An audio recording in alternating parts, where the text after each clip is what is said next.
Clerk will call the roll. Glenn Whitley, County Judge. Here. Roy Charles Brooks, Commissioner Precinct 1, sorry. Present. Have a precinct name after me? Trying to get it all done at once. Andy H. Wynn, Commissioner Precinct 2. Here. Harry Fickes, Commissioner Precinct 3. Here. J.D. Johnson, Commissioner Precinct 4. Here. Constitutes a quorum. Thank you. Our invocation this morning will be delivered by Reverend Jeff York from Lakeside Street Baptist Church in Fort Worth. Pastor, thank you for coming out today. We appreciate it. After the invocation, please remain standing for our pledges. Shall we pray? Father God in heaven, we thank you so much for allowing us to be here this morning. And Father, we thank you for loving us. We thank you for saving us. Father, I just pray, Lord, for this honorable court today, that, Lord, you would help our servants to make wise decisions today. I pray for them. I pray, Lord, that you would just help them and their families. I pray, God, that, Lord, if there's anything that we can do for them as a church, that we could be a help to them. Father, we'll thank you for what you'll do. We love you, and we thank you for the cross of Calvary. In Jesus' name we ask and pray. Amen. Amen. I pledge allegiance To the flag of the United States of America and to the republic for which it stands, one nation, under God, indivisible, with liberty and justice for all. On the Texas flag, I pledge allegiance to thee, Texas, one state, under God, one and indivisible. Pastor, thank you for coming out today. Thank you. Thank you, sir.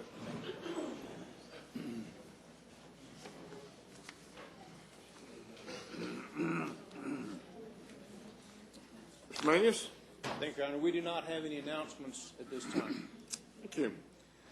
Court members, you have before you the minutes of our regular meeting of March the 26th. Move approval.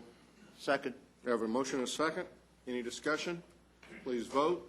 Motion passes unanimously. Today, as is our custom, is the first Tuesday, and we're going to have our employee recognition. This is the time of the month where everybody gets to laugh at me trying to pronounce your names. And we try to recognize and tell you just in a small way how much, or show you in a small way, this is not coming out right. We appreciate you very, very much, and we wished we could show you this in a much larger way, but we do want to recognize and tell you how much you mean to not only the county, to this government, but also to all of the citizens within Tarrant County for all of the years of service that you have given us and will give us in the future, we hope. And so we'll start with our 5-year employees. As I call your name, or what sounds like your name, please stand and remain standing until we get a chance to finish with that particular group of employees. First is Yolanda Avitia. Well, glad she didn't, if she's here. She's from the tax office. Maria Castrellon. Okay. You know, it's good because both of these haven't made it. Either that or they don't understand what my pronunciation is. Is there a Maria here? Sheriff Confinement. These just couldn't get... We start off with 3 good ones here. Kamisha Connor with Juvenile Services. So the 3 that are torturing me the most, none of the 3 of them showed up. Donald Curitan, Information Technologies. Lauren Europe, Public Health. Melanie Gordon, Public Health. Jeanette Hanna, District Attorney's Office. Brenda Hoffman, Sheriff Booking. Yay!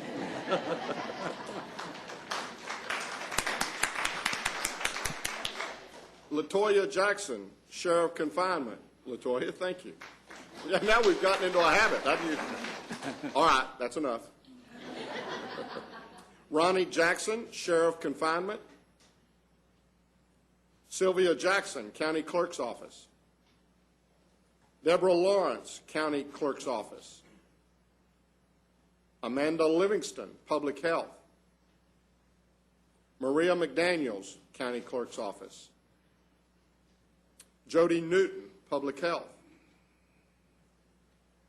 Sonia Raines, Tax Office.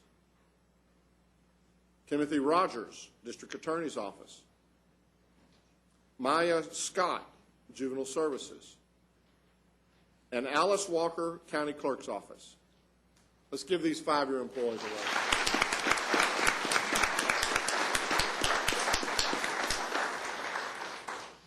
Now for our 10-year employees, Lori Clarida, Sheriff Victims Assistance. Joan Coulter, Tax Office. Marilyn Darter, District Attorney's Office. Cassandra Dooley, Tax Office. Robert Harwell, Precinct 1 Maintenance. Robert Huseman, District Attorney's Office. Charles Penrod, Sheriff Confinement. Sherry Sawala, Information Technology. Emily Stewart, Justice of the Peace, Precinct 4. William Vassar, District Attorney's Office. Glenda Wade, Sheriff Confinement. And Mark Wilson, Public Health. Let's give these 10-year employees a hand.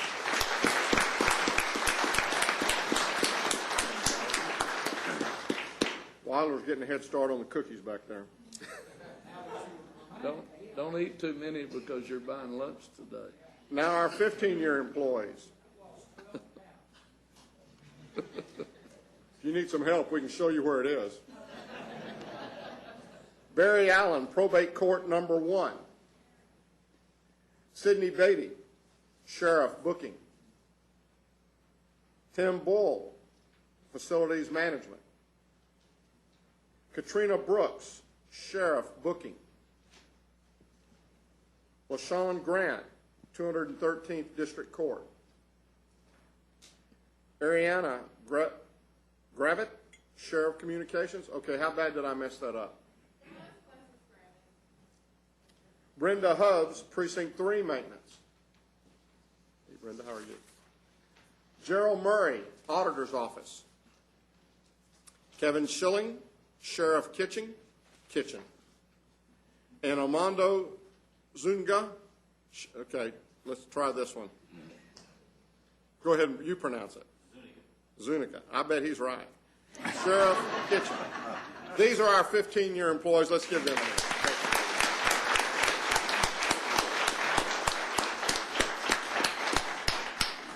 Now for our 20-year employees, Judge Randy Catterton, the 231st District Court. Renee Evans, Public Health. Roger Kaufman, Sheriff Courts. Jack Land, Sheriff Warrants. Noemi Sampson, District Attorney's Office. Gary Stiles, Pretrial Services. Barbara Taylor, Precinct 1 Maintenance. And Donna Williams, Public Health. Let's give these 20-year employees a hand.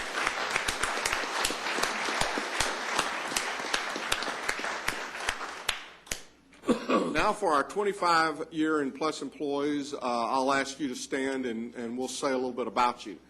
First is Martha Castillo with the District Clerk's Office. Is Martha here? Well, she obviously has been here. Now, when I called her for the 20 years, she's pretty quiet and she gets embarrassed by that. So I guess she just decided she wouldn't be here today so she wouldn't have to be embarrassed. Of course, you know, if you work for somebody like Wilder, you kind of get used to being embarrassed. But as you see Martha, please congratulate her on the 25 years of service that she's given to the citizens of Tarrant County. Next is Kelly Holcomb, District Attorney's Office, 25 years. Started out in the hot checks division and then moved to the narcotics area. Then she went in, she was in the intake area and has done just about everything around that office, and then now has moved back into the narcotics area. Started out, she said, in the old building, and then got to move to the Justice Center when it was brand new. She said, I love the people I've had a chance to work with, that they really are great folks. And there's going to be two people here who started out and you were carpooling together. You started at the same time. Kathy's not going to be able to make it.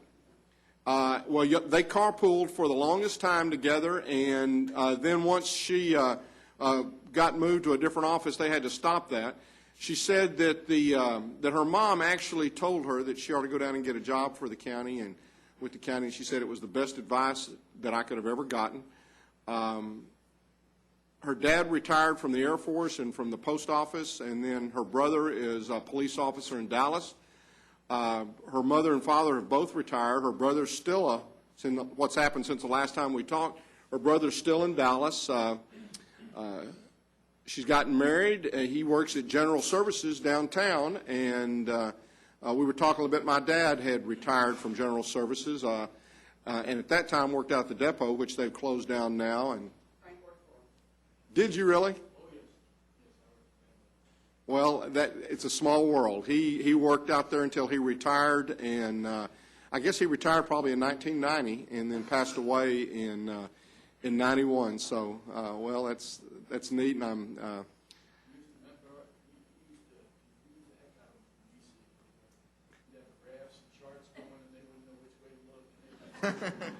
Sounds like his son. Well.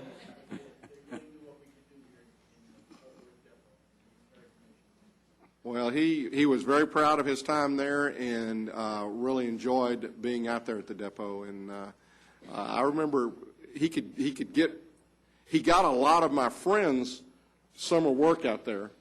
I think they thought it was going to be an easy job until they got out there and realized that they were unloading boxcars and doing things along that type of lines. He could never get me a job out there because obviously I was his son, and I think I was pretty thankful for that. You wouldn't work? Well, I ended up working trailers instead of boxcars at Roadway. And I appreciate you very much coming, and I appreciate you very much mentioning that about my dad. Since I guess the last time we talked, you're doing a lot of travel now and having a lot of fun, and you've been doing a little bit of genealogy, I guess, tracking the family history. So I tell you what, Kelly, we appreciate very, very much the 25 years, and I'll look forward to seeing you down here for at least a 30-year, maybe 35-year mark. Thank you very much.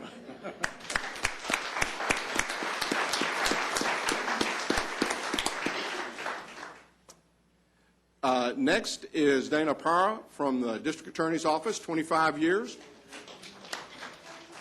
Brought your cheering section with you. There you go. Started off in the DA's office in the Narcotics Task Force for 19 and a half years, and then moved to the business office in the Justice Center. When I asked her about some more memorable days the last time that we had talked, she said it used to be that she'd have a chance to go out and watch some of the officers execute the warrants. She remembers also assisting another county with a murder trial. What she loves about the county is its flexibility and the great supervisors that she's had a chance to work with. When I asked her what's happened over, I guess, the last 5 years, she said, well, I've got a new boss, Helen Geese. She said, I think it's the best supervisor I've had a chance to work for in the years that I've been here. You must be Helen. She was very genuine about that. She said, I have really loved growing into the department, loves Tarrant County. Son's got married. She has two granddaughters, one that's 5 years old and one that's 14 months old. And, as I say every time, being a grandparent, there's just nothing like it. And if we could have just figured out how to do it without having kids, it would have been great. Now, if my wife's watching that, I'm going to get in trouble when I get home. She's also taken up riding bikes and has had a chance to ride in the Hotter Than Hell 100 up in Wichita Falls, and I mentioned that that's where my wife was from, but she never rode in that race. And then she's also taken up running and recently ran in the Cowtown Marathon and I guess was within about a mile of finishing and broke her foot. But she finished. But she still finished the race. So we appreciate very much, Dana, for the 25 years of service that you've given to Tarrant County. Thank you very much.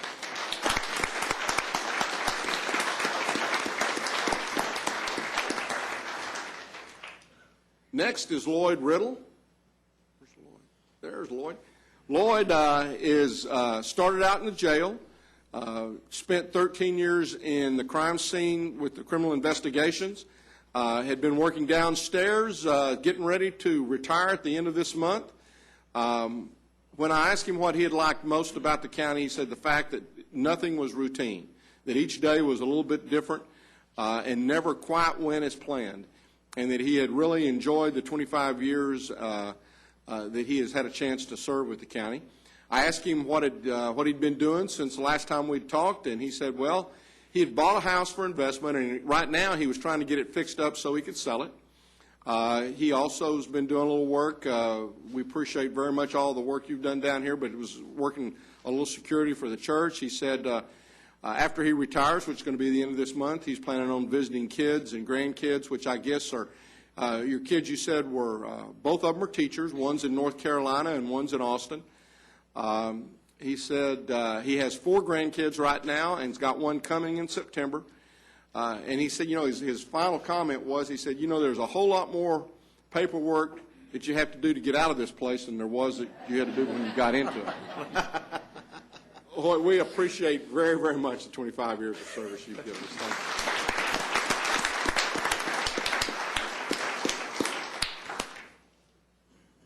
Next is Kathy Valentine. And I don't think Kathy was able to make it today. She's in the district attorney's area. Again, she was the second part of that carpool with Kelly. She started out working for a bank and worked for the bank from about 69 to 88 and then got laid off. And she said it was probably, obviously at that point in time, she was very concerned about that. She said, it was probably the best thing in the world for me because from there I came to the county and that it had been the best thing that could have ever happened. She's retiring next month and plans on taking some classes and enjoying her hobbies. She said, I've been very, very happy with my time at the county. It's been like a family. And she said, I really have some mixed emotions about retiring. So as you see Kathy, be sure and thank her for her 25 years of service to Tarrant County. Next is Karen Younger with IT. There's Karen. Started out in the IT area, started in county and probate court area, worked on GIAC, now is doing SAP supporting in budget system. What she likes most is the fact that she has a lot of great coworkers that she's had a chance to meet in other departments and in working with people. Since we talked last, she said, things are continuing to be upgraded. She said, I'm celebrating my 20th wedding anniversary. She said, I've really enjoyed working with our new CIO and is excited about kind of what he brings to the table. There you go. See, her husband is currently working as a temp for elections. Right there. We appreciate your time with elections. Her daughter is at Arlington Heights and has been getting involved with FFA. She said she just loves the agriculture and the horses. She said Karen plans on being here for at least another 5 years, at least 30 years, and we hope you're here for many, many more. So again, thank you very much, Karen, for your service.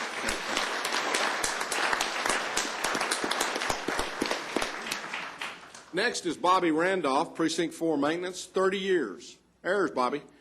Started out as a temp in 1982 and then went full-time in 83.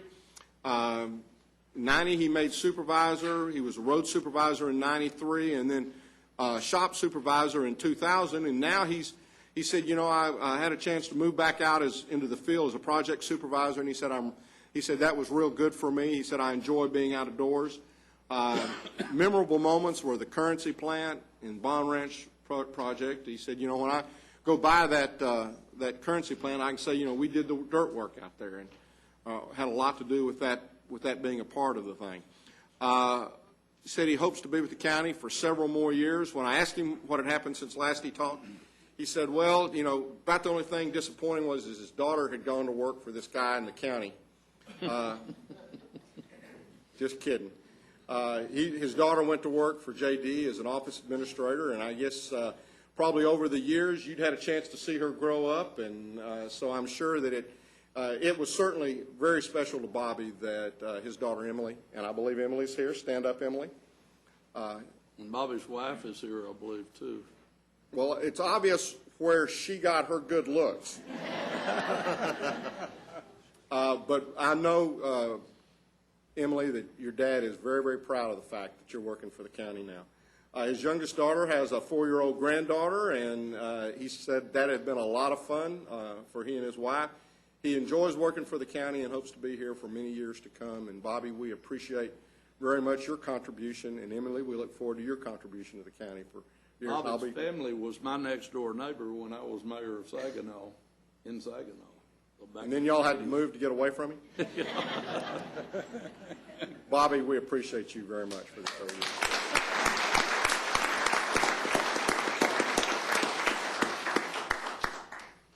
And finally, our last person that we're going to recognize today is Gloria Williams with 35 years in the tax office.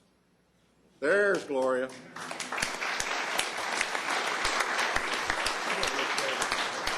Now, when she started out in the tax office, she was in the basement of the old courthouse in the elections area. And then she later moved and is still in auto registration area, but located here in the admin building. When I talked with her 5 years ago, one of the things that she said was a memorable moment for her was it wasn't just so much of a moment, but it was a chance that her and her husband both worked for the county.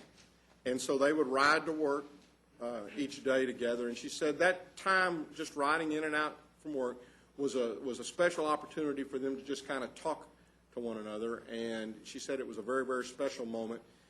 He passed away. He actually implemented the pretrial release program for the county. When I asked her what she liked most, it was the people. She said at that time, 5 years ago, Betsy was the tax assessor collector, and she said she had known Betsy for a long time. She said every day is a little bit different. She said she's had a chance to see a lot of changes and that everything had been very, very enjoyable. When I asked her kind of what had happened in the last 5 years since we had talked last, she said, my youngest daughter is working for CSCD now in her father's old office. And she said, that's something that's pretty special for me. Is that your daughter? Stand up. Your mama's pretty proud of you. She's pretty proud of you. She was just over a year old when her father passed away. And I know your mom's going to be here for many, many years, for many more years to come, and I know you're going to be here too. And we want to welcome both of y'all and tell you how much we appreciate your dedication and your commitment to Tarrant County. Thank you very much.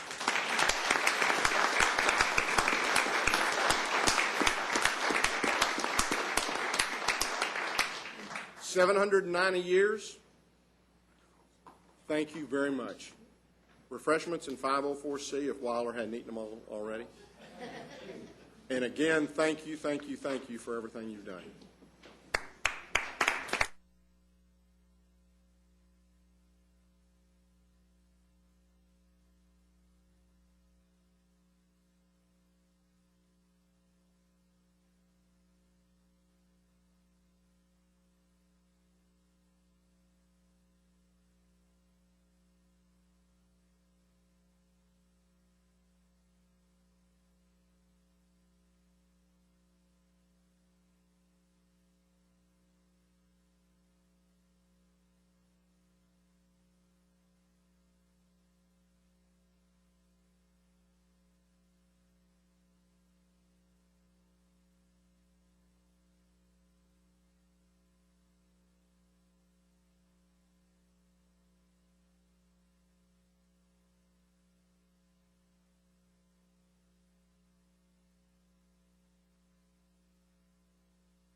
Court members, you have before you the consent agenda.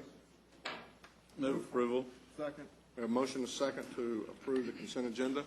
Any discussion? Please vote. Motion passes unanimously. Mr. Manius? Thank you, Your Honor. Members of the Before court, you go on, I had meant to say this earlier. I would like for us to close the court today in memory of the Kaufman District Attorney Mike McClellan and his wife Cynthia, if that's okay with Oh, yes, definitely. Yes, sir. it's a tragedy, and I just hope that they can find out who's responsible for this and bring them to justice as quickly as possible. Excuse me, Mr. Manius, go ahead. thank you, Your Honor. Members of the court, we have one additional item for action this morning. We're requesting that the Commissioners Court approve a professional services agreement between the county and the North Central Texas Council of Governments in order for us to engage Towers Watson to assist the county in the development of retiree health benefits strategies. Move for approval. Second. We have a motion and a second. Any discussion? Please vote. Motion passes unanimously. I just might mention on this particular item with the retiree health benefits, we're going to begin those discussions with the court 2 weeks from today, on the 16th. So we will be in work session again on the 16th. Thank you, Your Honor. Will we have input from Towers Watson at that point? Absolutely. In fact, we've been working with Towers Watson on this so that we can provide you all with several different strategies, an overview of what exactly we're looking at, the various impacts of some recommendations. Obviously, the unfunded liability piece will be part of those discussions also.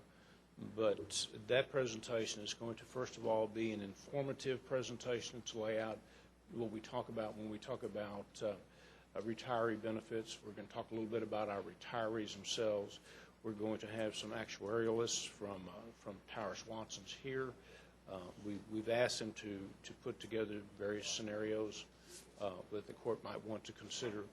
And the reason that we're doing this, you might recall that last year the court wanted to become more involved in these discussions, and our goal was to initiate those discussions in March and April of this year, and that's what this is. And I would just add that, again, yesterday we met with our folks over at PEBC regarding employee health plans for next year and moving toward the HSAs, and the board will make a recommendation on April the 24th that we'll then be bringing back to our various courts. But, there is a tremendous lack of knowledge out there right now about the health care plan that goes into effect in 2014 and about some of the restrictions and some of the things that we're going to have going on, even to the extent of toward 2018, we know that there's an excise tax. We know that our plans are currently, even based upon current accruals, we're already considered a plan that would be subject to that excise tax.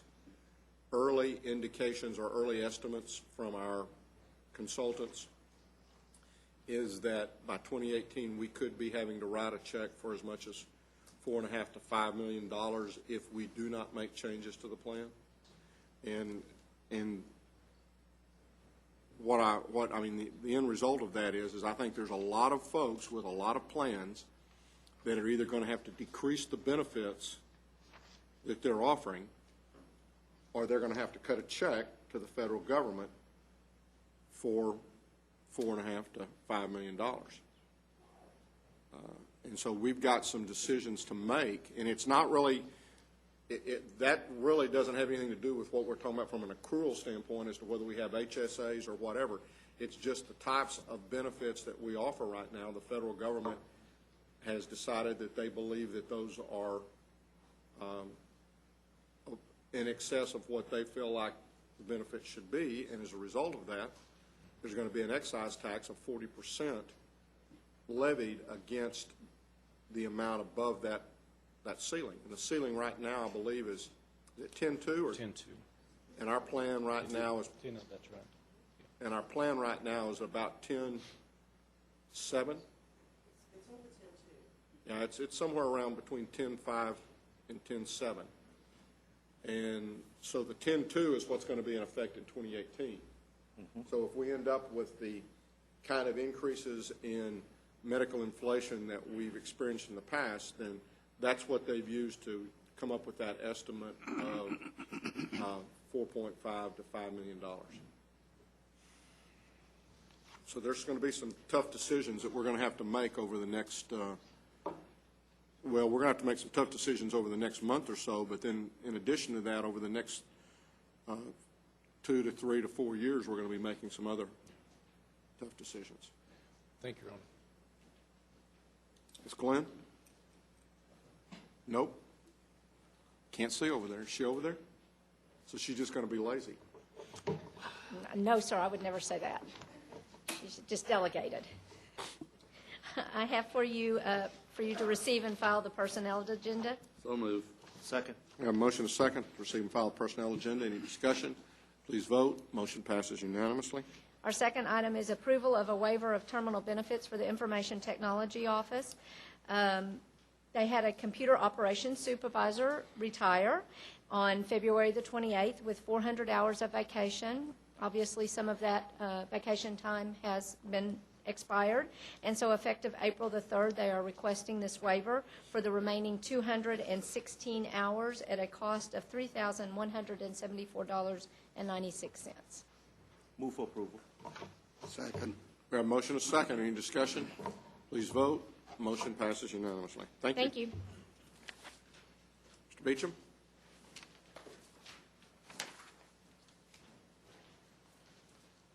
Good morning. Good morning. We probably need to start out this morning, if we could.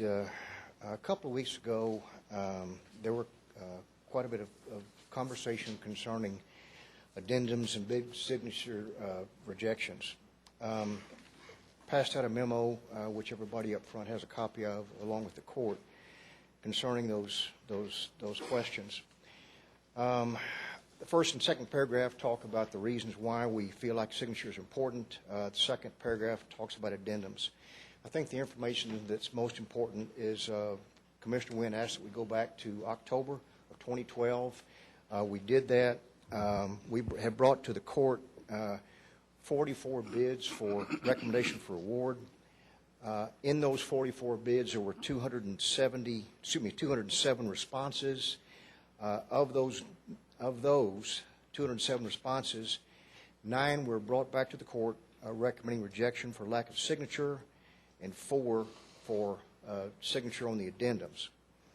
Of those 13, only 4 by our research could have been considered for award, assuming that they met the specifications.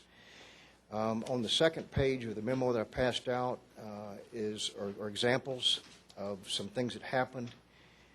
The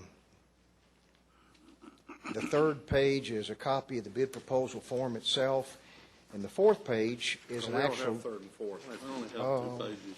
But let me just stop you for just a second, because I don't think, I mean, we can talk a little, I don't even think we can talk about this today, because I don't think it's agendized to talk about. And I don't think it could apply to any of the bids. I know you came up here and mentioned this to me at the beginning, and I was thinking about it after you had mentioned it to me. Even though the number one bid, there's a rejection, or the number one item, there's a rejection for no signature. I don't think we can change our policies with regards to bids that had already been put out. You would have to change the RFBs, the RFPs, the RFQs. You would have to additionally come up with some sort of procedure, because I feel certain that if we at some point wanted to enforce against a bidder the work, let's say they were providing desks for everyone. They didn't sign it. They never signed it. We never let anyone sign it. If we would have to get a procedure for them to sign it later, because before we went into business with them, because if later on they didn't supply the desk, I feel certain that a court would be very reluctant. I don't think there was ever a question I know. about them having to sign the bid. The question is if they were the low bid, and I think what we can do is discuss this at a briefing item at another time before we make any kind of a policy. But just to your response, there was never a question that they were eventually going to have to sign something. That was never in question. The question is if they were the low bidder and they had not signed their bid, if they were willing to sign it with making no changes except adding their signature to it, which you indicated would make would give it the contractual obligation. That's what we were talking about. But before we get into that, I don't think this affects anything that we've got today. Let's put this on a briefing item for a future court agenda and then discuss it at that point in time. My concern was our first item. We have But again, Okay. we haven't changed the policy, so all this stuff is still in. So we'll just get Mr. Manius, if you would, to put it on a briefing item. All right, then we have 5 items for your consideration this morning. Our first item would then be a bid award recommendation for bid number 2013-042. It's an annual contract for purchase and maintenance of digital copiers. Our recommendation would be to award on a per unit price basis, awarding to the primary, secondary, and alternate vendors in your court communique. We did receive a bid from Toshiba. They did not sign their addendum. If they are rejected, it would result in their pricing was $343 less on a 50 copy per minute machine than the second low bidder. And so your recommendation And we reject it. is what? Yes, Is to sir. reject. Move approval. Second. We have a motion, a second. Any discussion? Please vote. Motion passes unanimously. Our second item is a bid award recommendation for bid 2013-049. This is for the purchase of Hans 7808 task chairs for elections administration. We would recommend awarding to the low bidder being specifications Wilson Office Management. Move for approval. Second. We have a motion, a second. Any discussion? Please vote. Motion passes unanimously. Item number 3 is also a bid award recommendation for bid number 2013-054. This is our annual contract for power tools. Recommendation would be award to the primary, secondary, and alternate vendors meeting specifications as shown in your court communique on a discount off manufacturer's price list basis. Move approval. Second. We have a motion, a second. Any discussion? Please vote. Motion passes unanimously. Item number 4 is an item in regards to Court Order 114797, where we approved a contract about 2 weeks ago for miscellaneous office furniture. Very simply, we did not calculate correctly the bid on the Hahn brand item only from Texas Office Furniture Source and Plano Office Supply. We would recommend recension of that original order. Again, it's affecting only the Hahn brand of furniture. Very simply, Plano moves to the primary vendor. Texas Furniture Source moves to the secondary for that Hahn brand category. I move approval of the recommendation.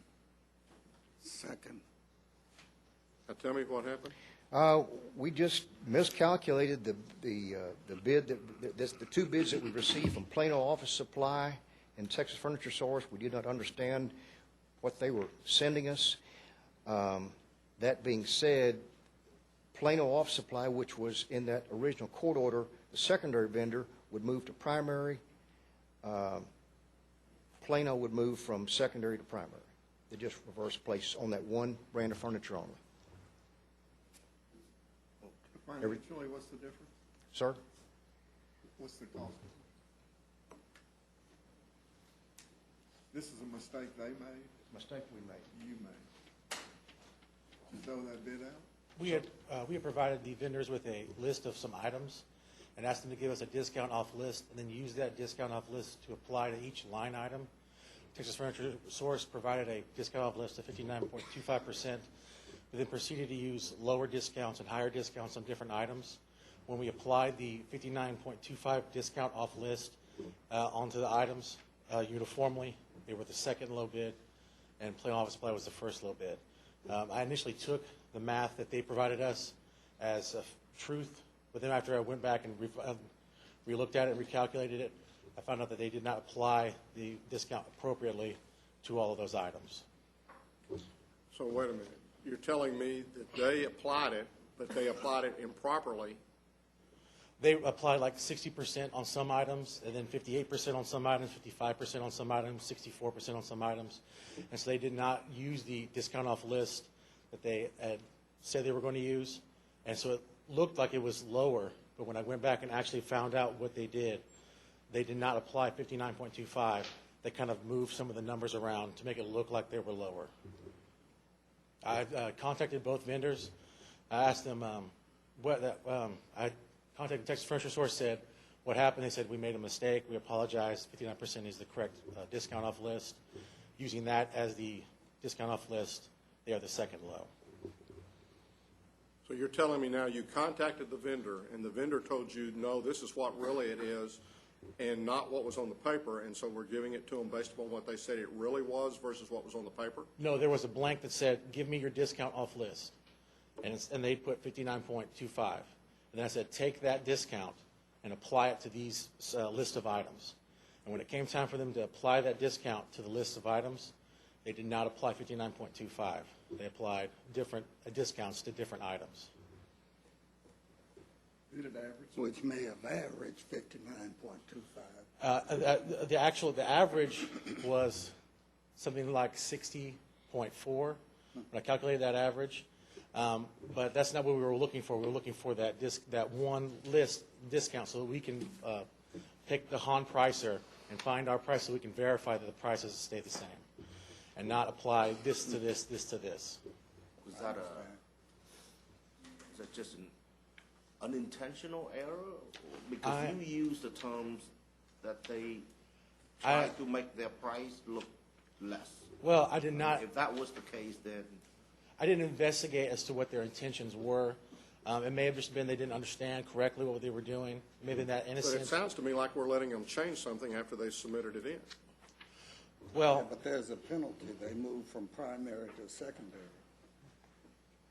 No, I thought it was that the secondary moved to primary. yeah, the secondary did use the instructions properly. The initial secondary, Plano Office Supply, their discount off list is 60.5%, and they did apply that to every single item that I provided in the bid documents.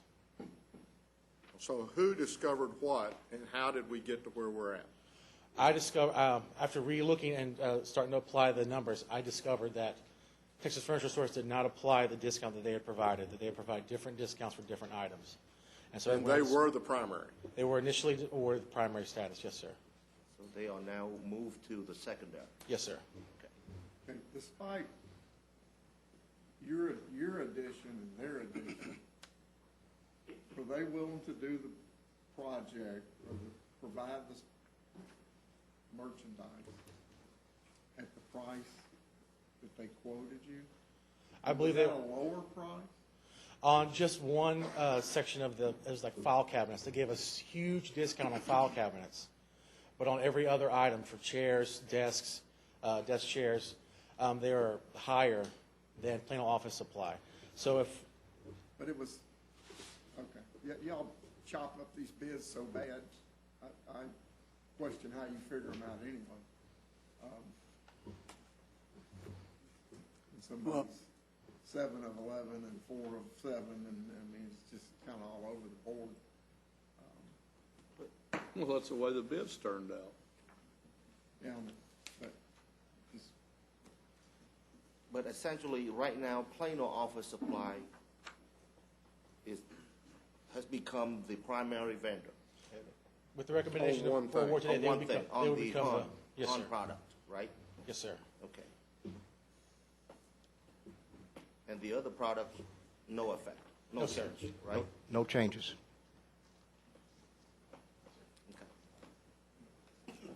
Any other discussion? Please vote. Motion passes unanimously.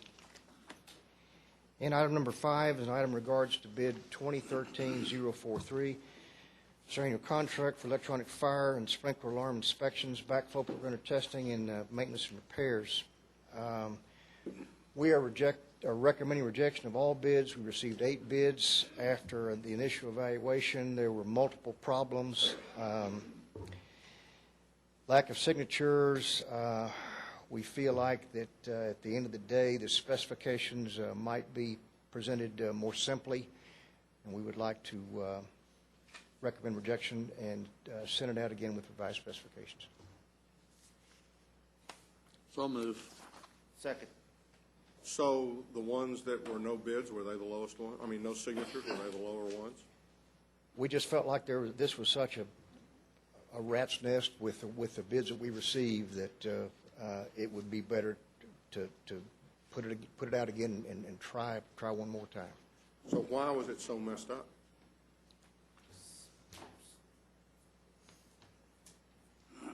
Sorry about this.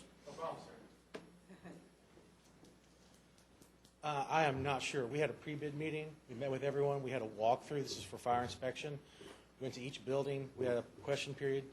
And there was a couple vendors who left building inspection costs out. Different buildings, for what reason, I am not sure. There was a couple that did not sign. There was one that did not sign their bid.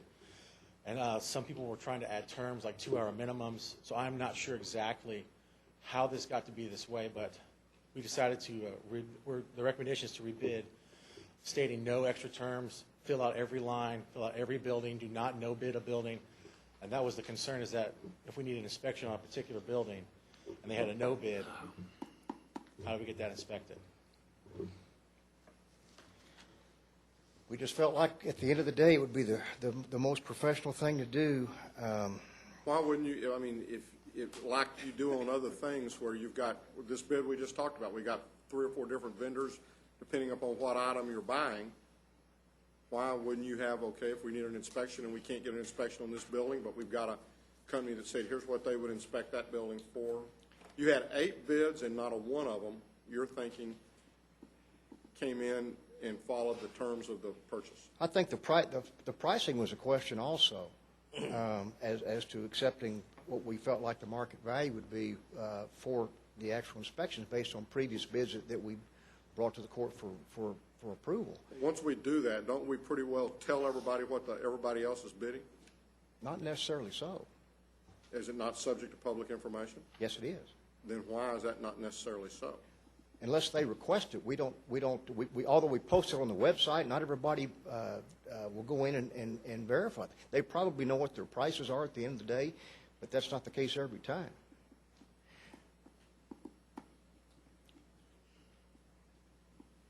Any other discussion?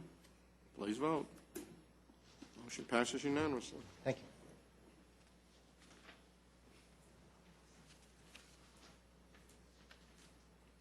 Commissioner Brooks? I have an interlocal agreement. I move approval of item 8J1, A and B. Second. We have a motion and a second. Any discussion? Please vote. Motion passes unanimously. Any appointments? You have before you the claims, including the addendum. Move approval of the claims, including the addendum. Second. A motion and a second to approve the claims, including the addendum. Any discussion? Please vote. Motion passes unanimously. Briefing items, Mr. Manius. Thank you, Your Honor. We have 3 items that we'd like to bring to the court this morning. The first is the proposed guidelines for a phased response to the West Nile virus surveillance data. Dr. Curian is here to address the court at this time.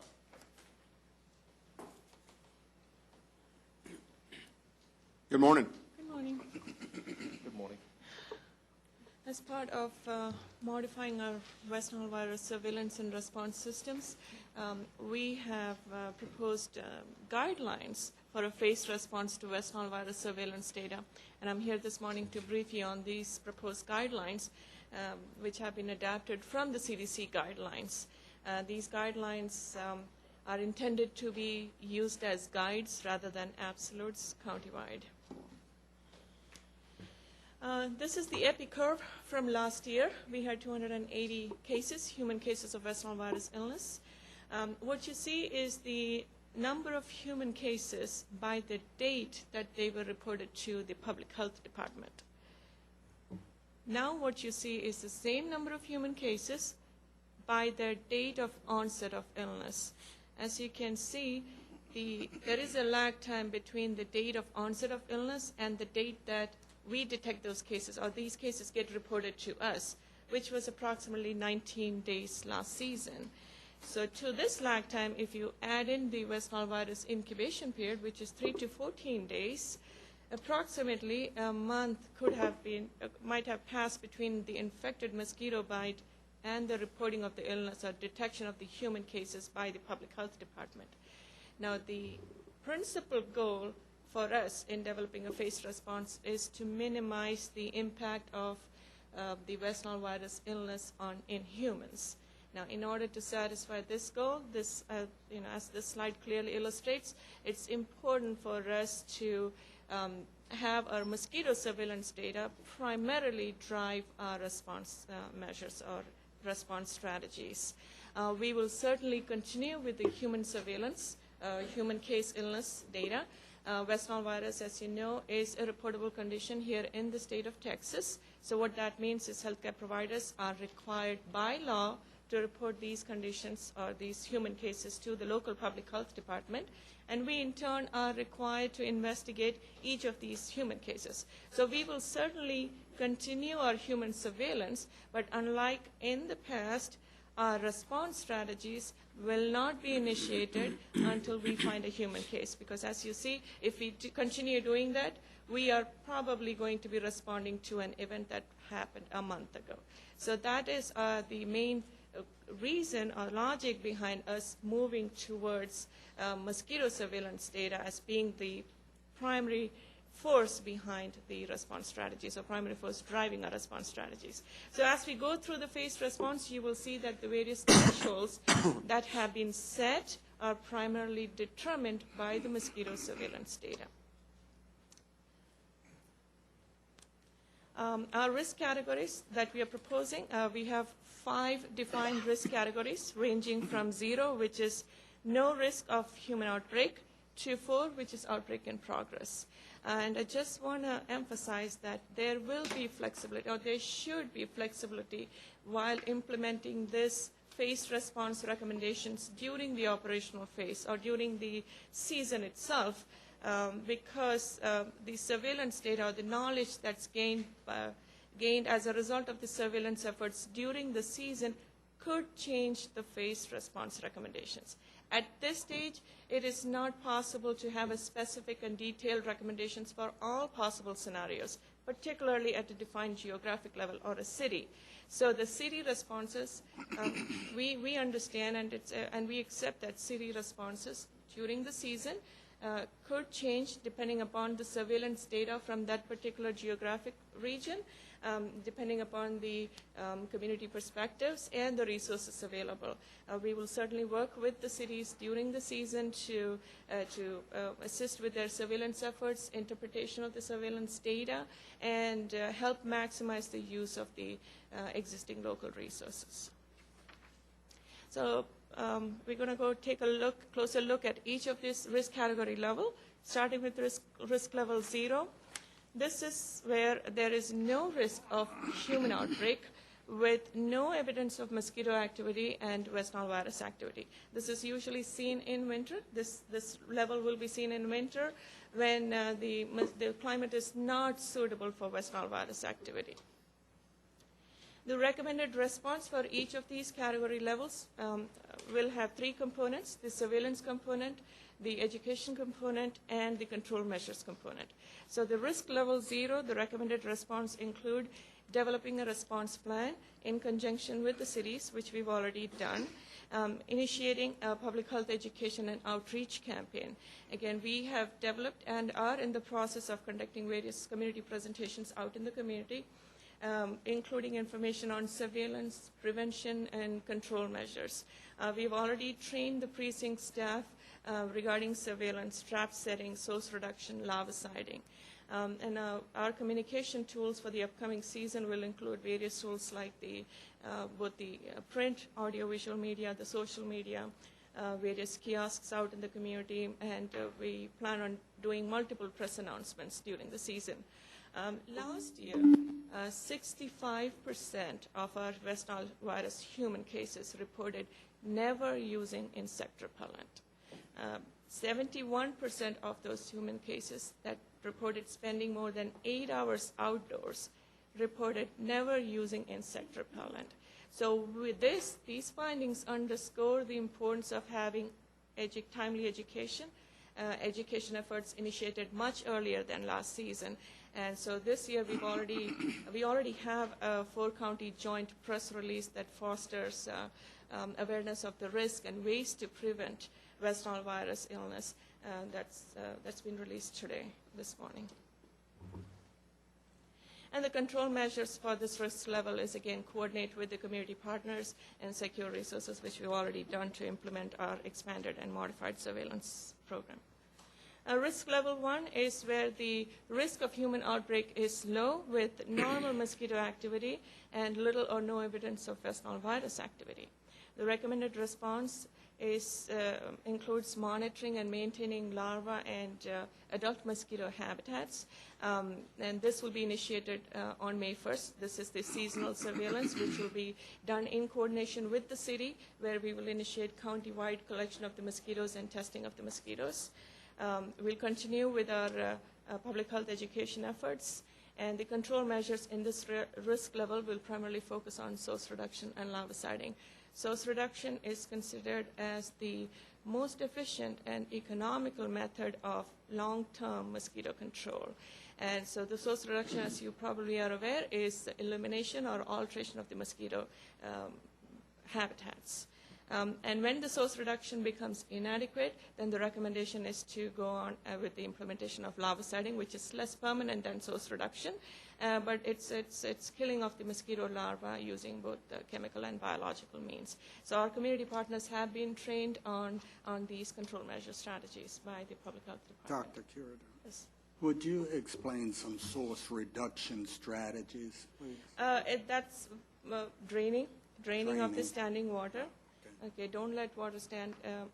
Water can, even small amount of water, like water being collected in your flower pots, the plates that used to collect the water wash-offs, can breed mosquitoes. So source reduction is primarily eliminating those standing waters that can breed mosquitoes. Thank you.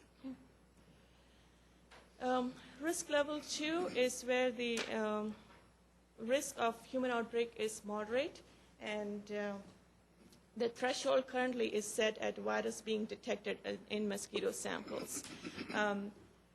This, we understand, is pretty broad and a crude measure of West Nile virus risk of transmission from mosquitoes to humans. But since this is the first year of our formal surveillance system implementation, it's not possible to come up with more meaningful, useful measures of West Nile virus transmission risk, like minimum infection rates. Things like that get established once the surveillance system has been sustained consistently over several seasons. So hopefully with more data coming in, better surveillance coming in, we will change the threshold to these minimum infection rates. Recommended response is to continue with the enhanced surveillance system, especially in the areas with a positive trap, continue with enhanced risk communications to the general public, and the control measures besides source reduction larviciding is to now consider ground-based ULV adulticiding. This is important. We understand adulticiding is going to be a local decision, where different cities, different communities have different perspective on adulticiding. So we will take these into consideration while making these recommendations. Adulticiding is typically considered as the least efficient way of long-term mosquito control, but is the only way to kill adult mosquitoes. So it's important to understand, since the threshold is detection of virus in a mosquito sample, we will be calling upon or making this recommendation of considering adulticiding much earlier in this season, and there will be repeated recommendations of adulticiding throughout the season. Risk level 3 is where the risk of human outbreak is high, with a virus being detected, West Nile virus being detected in multiple mosquito samples from different times and locations with confirmed human cases. The recommended response is everything we've discussed in level 2, risk level 2, with the addition of consideration of aerial application of adulticiding. Again, we've introduced this at risk level 3 because aerial treatments, as you know, the logistics of it is more complicated. So we want cities to start discussing this, get the ball rolling before making that abrupt recommendation in risk level 4. Okay. Risk level 4 is when, of course, we have the outbreak in progress. Threshold is multiple human cases with the detection of increased and continued mosquito activity despite our ground-based adulticiding efforts. Recommended response is all the responses we've discussed in level 3 with the additional recommendation of aerial adulticiding. This recommendation will be done when the outbreak is widespread. So for rapid, large-scale control of mosquitoes, aerial adulticiding application will be recommended. This is the last slide comparing our risk category levels to that of the state and the CDC's. If you take a closer look, our risk levels and the state's risk levels pretty much look alike. That's because they have both been adapted from the CDC's recommendations. CDC has one additional risk level, which is the risk level 1. We did not find a clear delineation between remote and low risk levels in CDC. So a local decision was made to collapse them into one as low. So I want to conclude by saying that there is no universal surveillance and response system. Every jurisdiction or every defined geographic level have to come up with a tailor-made phased response recommendations depending upon the data that's available locally. On behalf of Public Health Department, thank you for your time. Any questions? Good job. Good job. Thank you very much. Thank Excellent.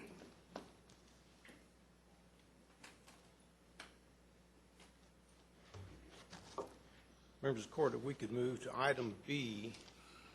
This is the governing for results policy. And I'm going to start the discussion and ask that other members of the court join in on it. First of all, let me say that as we approach our strategic planning process, we are presenting this draft policy for the court to review. The policy itself tracks the policy, or very close to the policy that's currently utilized by Miami-Dade County, Florida. That particular policy is considered one of the model policies that many counties are using nationwide. Also want to thank Commissioner Wynn for being instrumental in actually leading the effort in the development of this particular policy. And what this policy does, it moves us forward in using an active strategic process that defines and coordinates the county's priorities. It allows us, working with our elected, appointed, and other department heads, to set priorities of the county and to set benchmarks that we can measure to be able to see how successful we are. It helps us shape our budgetary process, which, as we know, is a financial picture of our goals and objectives. If you look at the policy itself, it's broken down very simplistically in various categories. It talks about the strategic planning process, and one that the court is going to become involved in June of this year. Do we have specific dates on, how are we coming on specific dates, do we?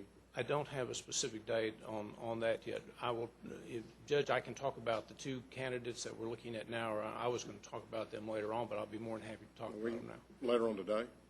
In this presentation. Okay, good. It deals with the strategic planning process, and that's a collectivity of thoughts from not only yourselves, but your senior managers, and also the other elected officials and appointed officials.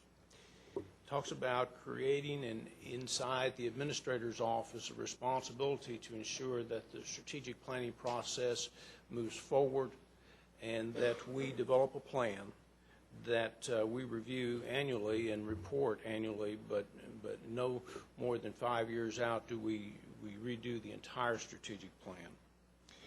talks about business planning and the creation of a business plan for all the various departments within the county, talking about what is important and what they would like to achieve, something that they would present to us and to make sure that there's concurrence on those activities. And also, it would more clearly define the goals and objectives of each of those particular departments. It talks about the allocation of county resources and how we would use the goals and objectives that would be produced not only through the strategic plan but also the business plan to help shape and formulate the budget. We do some of this already in our budget process. It would make this somewhat more granular and make sure that those goals and objectives are positioned and focused on the overall strategies of the county. It would talk about how the various elected officials and department heads and appointed officials would be accountable for the performance of their particular department. It would include performance measurements and then a program review. I know that in the past we've done strategic planning. Our plan, our current one, is 10 years old. Our last one was in 2003. Looking at the various strategic plans that we see today, they're more sophisticated than our plan. We talk about creating metrics and points of measurement to ensure that we're focusing on our goals, and also the ability to review those goals and objectives every year. So with that, just a very quick overview of this process. If any, Commissioner Wynn, if you have any comments or any other court member, we can maybe talk about those, and then Judge will get back to the two primary candidates. Essentially, the court approved strategic planning and put forth an instruction for the county administrator to begin the strategic planning process. However, strategic planning is one component. The other component is how do we implement the plan to make sure that we actually achieve the goals defined in such plan. GK and I talked a little bit further, and we came to the realization that a lot of the things that GK just described, we have already been doing.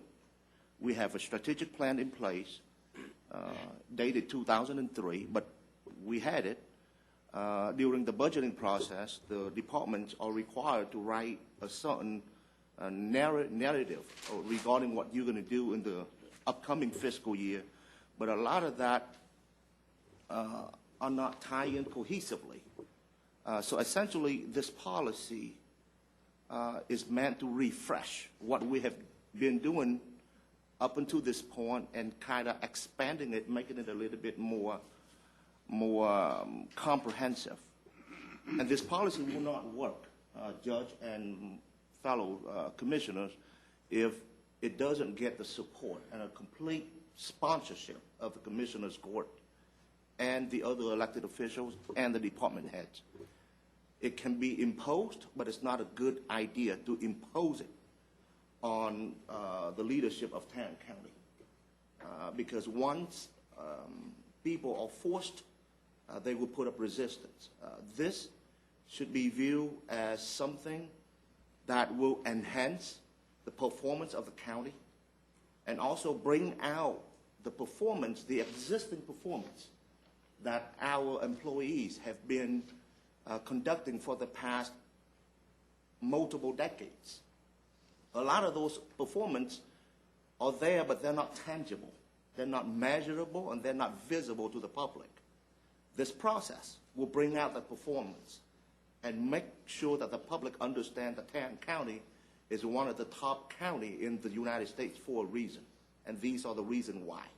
And that's one purpose of this policy. And last but not least, looking into the future. The future for Tarrant County is bright. I believe many of the court members would agree with me on that point. But we do have certain trends that we need to prepare for. For example, during the next decade, we are looking to add another 1 million residents. We will jump from 1.8 million to 2.8. We will be more populous than Dallas County. That's one trend. Another trend is certain demographics are pointing toward the fact that some minority groups will soon become majority, and vice versa. How is that going to affect us? And then the health care costs, which, Judge, you talked about this morning. Those are the three small areas, and I'm sure everyone can name a few more trends that we need to prepare for.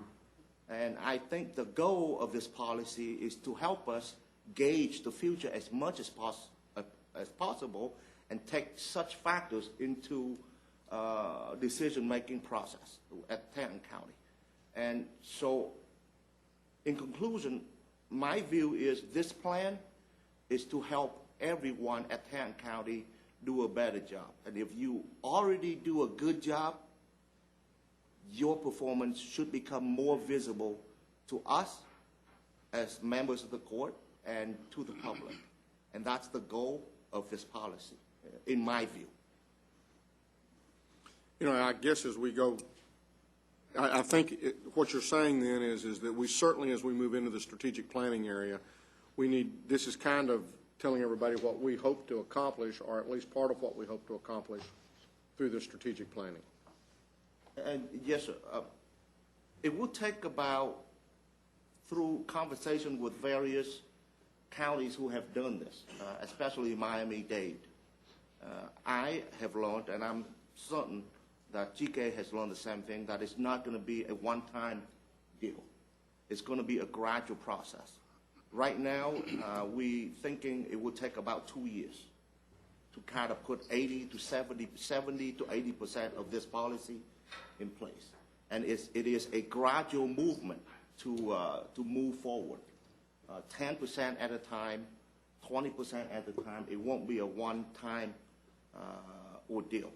It doesn't work that way. So it has to be a built-in exercise that we do as an organization on a regular basis. Commissioner Brooks, go ahead.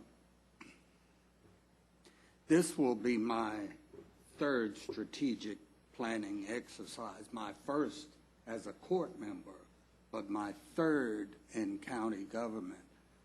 And looking at the previous two strategic planning exercises, it seems to me that one of the major missing components of those two plans that we developed was a way to tie the goals that we identified as county goals to the performance of county departments.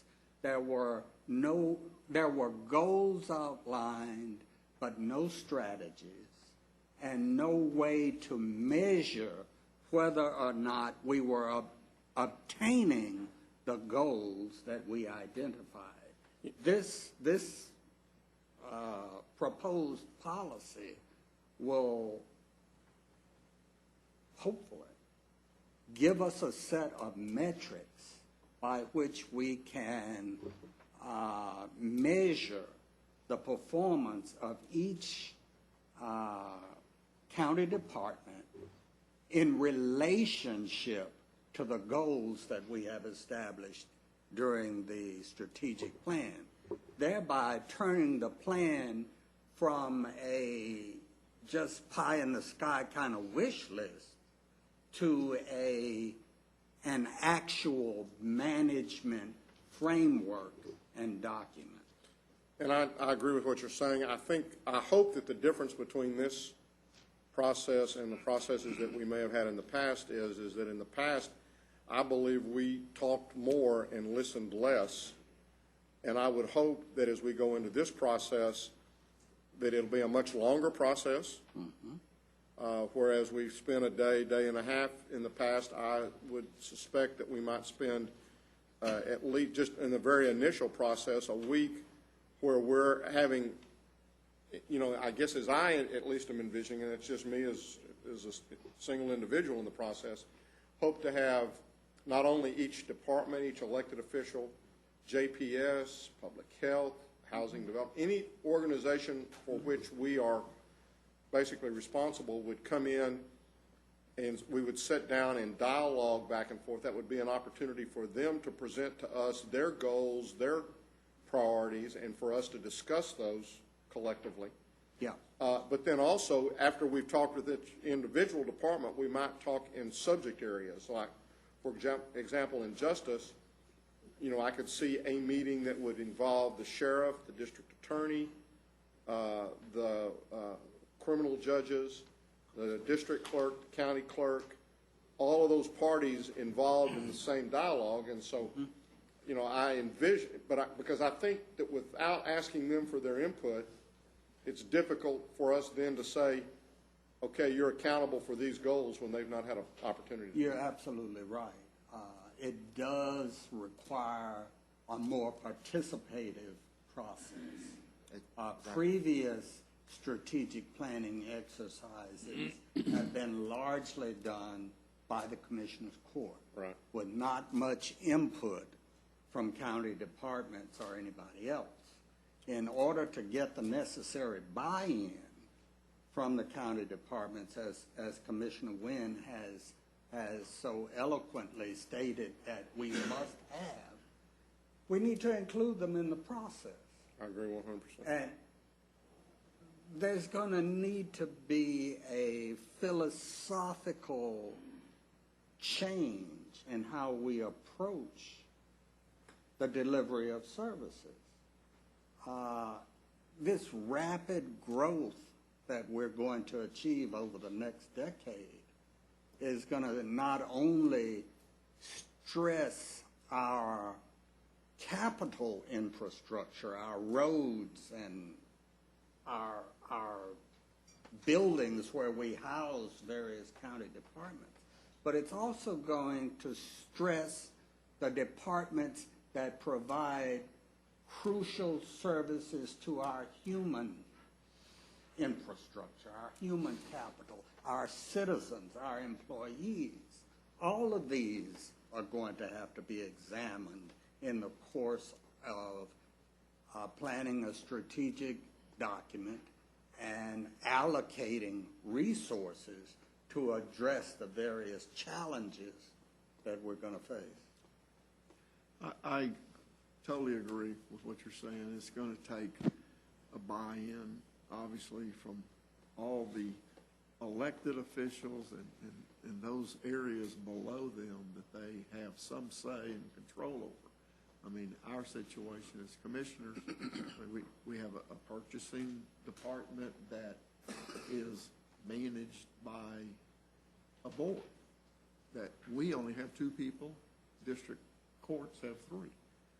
We have auditor that we have no say other than, as far as who that auditor is and are able to give directions to or him. And we have the district clerk, and I think it's just going to take, and I think you mentioned 2 years. I think that's a very realistic goal, and to think that we're going to do this in, this spring and accomplish anything, we won't, I was so impressed, and I don't think you weren't on the court then, but you called that meeting of all the elected officials. We met over here at Family Law when we were in the depths of a depression, basically, or a recession. That was probably in 2009. And we had a great turnout for that meeting. Probably didn't have everybody there, but we had a very wide range of elected officials that can actually make a difference. And we talked about what can we do to survive the next few years. And I thought that was a very productive meeting. Everybody appeared to be on board, but that was one meeting for 1 hour. Okay, so I think it's going to be a challenge to do this, and this thing's a whole lot bigger than us 5 and the county administrator. Right, exactly. GK, you referred earlier to two candidates. I'm assuming, are you talking about the two people the two groups, one of which will facilitate the strategic? Is that what you're referring to? Yes. And what we're currently doing, first of all, we looked at a multitude of different providers that could possibly do this. And we looked at groups that could facilitate the process, but also help us draft a strategic plan. And then finally, to also help us as we go through the managerial process of implementing a strategy like this policy. And we've had multiple conversations with both. Both of them are national firms. Both of them have experience in governmental strategic planning. One does that type of planning solely. The other one is the one who actually did the Miami-Dade plan. And so we think we have two very good candidates. We're refining both of those RFPs, if you will. And of course, we're working with purchasing also to ensure that our processes are okay. Did they both sign their document? We haven't given them a document to sign yet. Judge, I'd be more than happy to share some of that information to the court members as far as the names at this time, but I would suggest that we might not do that because we're still in the negotiating process. Would you describe the process you're going through with these two firms? Absolutely. We have had conversations with both firms probably about an hour to 2 hours initially and talked about Tarrant County. We sent them our 2003 strategic plan. We talked about the fact that we are a horizontal organization because in some counties you have much more vertical organizations versus a horizontal vertical. I mean, we have 68 different elected officials in this county. We talked about how we went about setting priorities the last time. The fact that while we tried to focus our resources on those priorities, we really never had the ability or never created the ability to measure how we were doing. And we talked about the fact that we did this 10 years ago. Well, and internally we work at it at staff level, but we really, strategic planning, while you want input from staff, strategic planning is part of the responsibility of the leadership, and you guys are the leadership, also with the other elected and appointed officials. And we talked about what are they seeing now in the environment, what kind of strategic plans are being developed, how you benchmark, if you will, through a metric system, how you create scorecards to see, and just at a quick view, basically how good are we doing, and the goal is not necessarily to say how good or how bad, or where we're lacking, but the goal is to identify strengths and to identify weaknesses and to identify opportunities and to identify threats, quite frankly, and use that as a management tool to not just have a strategic plan that we do in a day and a half and set it there and say, okay, here's the guidelines, but how we keep invoking that strategic plan as we go through all the various processes that you all are involved in, continually updating that plan. And again, from my standpoint, I hope that you're expecting this to be at least a week to two, because I am in my own mind thinking, and again, the court may disagree, but I'm again thinking, Judge, this individual. Let me help you out with that. The timelines. With what? The way I'm thinking. What he was saying. Go ahead. You're going to help me out? Okay, go ahead. No, I was going to talk to you about what they suggested on the timeline. Okay, go ahead. They're talking about an activity that would not necessarily involve you all every day, but an activity that would last anywhere from 10 weeks to, because you have to gather the data, massage the data, 10 weeks to 3 months. And I think that's fine, but again, from at least, and I'm going to be very interested in talking with, I guess at some point, are we going to meet with these two groups? It's my intent to send you all, whenever we finalize both of their deal, to send them to the court members. And then I guess, again, though, what I'm hopefully looking forward to is individual meetings, subject area meetings, And, whether that be over a week or 2 weeks or whatever, and hopefully, I think as far as where we have the meetings, this environment right here has us talking down to folks. Understand. I would much rather us, if we have to, and I'd like it to be videotaped, and I'd like for us to be online. So if we need to go to the Family Law Center, or if we need to find some area that is big enough to allow us to do it, then that gives IT plenty of time to get that area where we can be recording that. And Judge, we talked about how we would integrate all the different elected officials into the process. In fact, we talked about large group meetings, small group meetings, questionnaires that we would send out, or they would send out prior to those to kind of gel those conversations. We talked about focus groups, and then how we bring that and push that up to a level where that we all know as we get into open discussions that, what are the priorities of these different groups. And quite frankly, these groups, these two organizations have a little different view of it.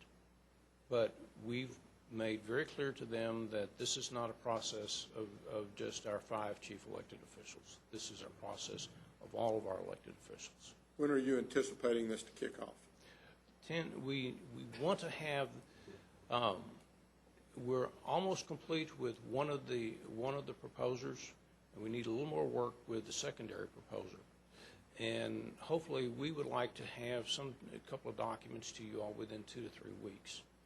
And that would push us to have a contractual issue somewhere in early May, and to begin that process, so we do that in the June time period.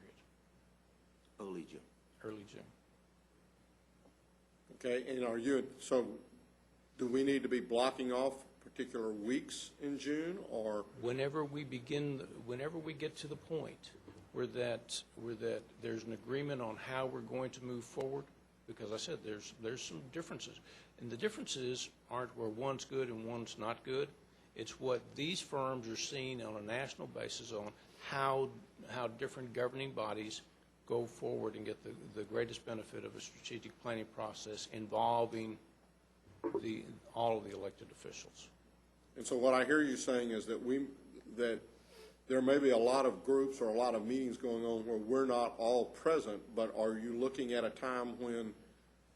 I haven't set a calendar on this, if that's what you're asking. Well, and I know that, but that concerns me, because what's going to happen is we're going to get to a point where you're going to want to set a calendar, and one of us isn't going to be available. Well, I think what we'll try to do, and I understand what you're saying, is by the end of this month, we should have, and you all will be participating in that. We'll have this mapped out as far as a timeline and everything, and hopefully by the 1st of May or so, we can start looking into the June area to block off some time. Usually 30 days out is not much leeway for us on blocking out time. Yes, sir, I understand that. So, I mean, if we could do that before the 1st of May, I think that would be very helpful. And I think what I hear is we better all try to keep June as free as we can, because somewhere in June you're going to want to meet. I would venture to say that was probably going to be, yes, that's correct. Probably in mid-June. I would, just second, third week, somewhere in there, yes. But this is going to be a long-term process, so we're not going to decide anything in June except maybe a direction. I understand that, but We're what I'm going to just have to saying get is, past the budget process, which is going to be our primary concern through the summer. well, and there's a little thing called the NACO convention that's coming in the middle of July, which is liable to occupy a little bit of our time. So, and that we're not going to intrude into the July. so I'm just saying that I want to get this done too, but I don't want to put it off. And so I'm just saying, if I hear you saying that we probably should try to keep our calendars as free as possible, at least the second, third, or all of June if possible, but certainly the mid would be the second or third week of June. That would be the timeline we would want to shoot for. Okay. So our intent on this policy then, if you have any additional comments, if you'd like to provide them to our office, that's fine. We will, if you're ready for us to put this up for action next week, we will. is this policy something that we should have our strategic folks look at and determine whether or not they feel like it should they make a recommendation on this? We can ask them. I'll tell you, one of them was instrumental in putting the policy together for Miami-Dade. Miami-Dade actually, I believe, created the policy and then did the strategic planning effort. But it's the desire of the court. I mean, like Commissioner Brooks said, this is not something that we're going to do in a week or two time and then say we've done it and moved on. This is a continuing, involved process.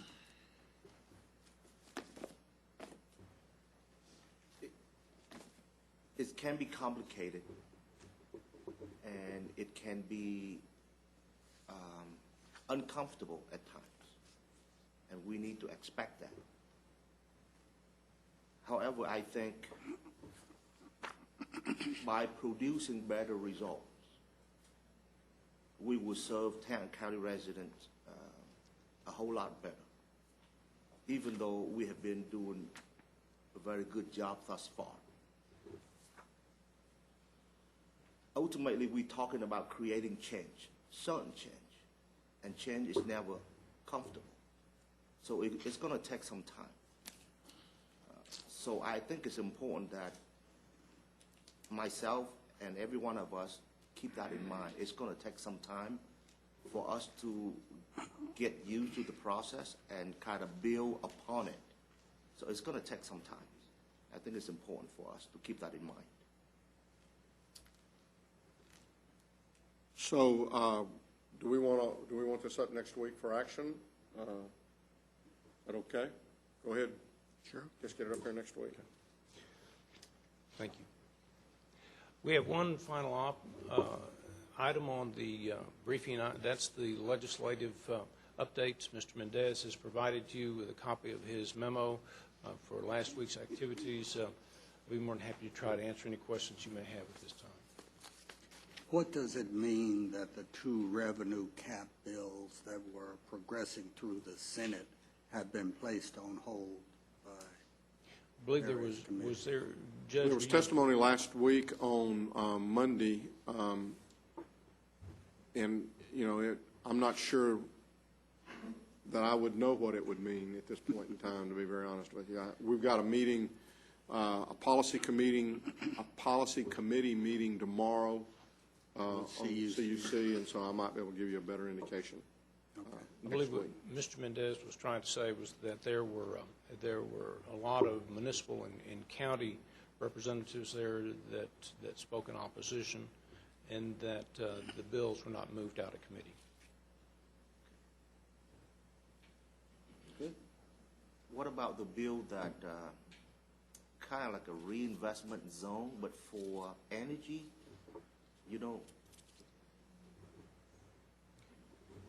Commissioner, I'll need to get back with you. That was an Eagle. I'm not sure exactly. I think it was designed to recoup a percentage of the road costs to repair. That's exactly. I think it was an Eagleford Shell area. I'm not sure specifically which counties were involved with that, but I don't think we were one of the ones that was included in there.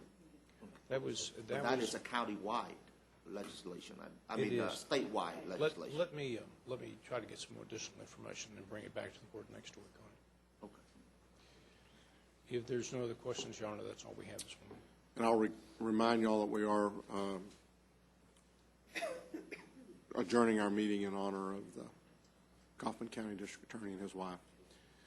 With that, we will recess our open meeting and proceed to close to discuss items exempted under sections 551.071, 072, 074, 076, and 08. Yeah, mine too. Shut down? Shut JD's down too. Yeah, mine's shut down. Okay. I won't be able to vote without my computer on.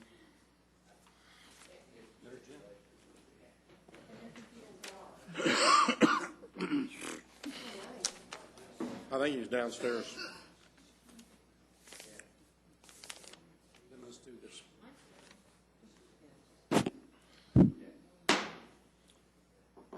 Having returned from our closed session and there being no business to Conduct at this time, we are adjourned.